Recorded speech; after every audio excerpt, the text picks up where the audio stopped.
23 по 29 августа на территории столицы проводится оперативно-профилактическое мероприятие «Правопорядок».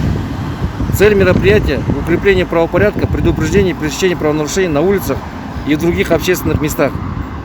Для патрулирования созданы мобильные группы из числа участковых инспекторов полиции, сотрудников миграционной службы, криминальной, патрульной полиции и военнослужащих.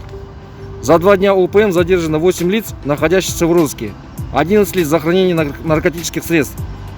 Так, 24 августа около 22 часов по улице Ахкент был задержан гражданин, у которого было обнаружено наркотическое вещество.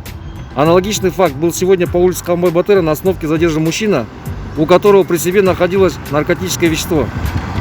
За управление транспортом в состоянии опьянения задержано 8 водителей. Так, 22 августа около 3 часов ночи по улице Мухаммедханова остановлена автомашина Toyota, водитель которой управлял автомашиной в состоянии опьянения, будучи лишенным права управления в 2020 году на 7 лет. Проверкой охвачено более 1000 лиц, состоящих на учете в УВД. Выявлено более 20 фактов нарушений подучетными установленных ограничений. Выявлено более 2000 административных нарушений, в том числе более 180 мелких хулиганств. Более 200 фактов нарушений тишины. Более 300 фактов распития или появления в общественном месте в состоянии опьянения. Уважаемые жители и гости столицы, Департамент полиции призывает вас не нарушать общественный порядок, проявлять культуру и взаимоуважение, сообщать о ставших вам известными фактах нарушений правопорядка. Вместе мы сделаем наш город безопасным.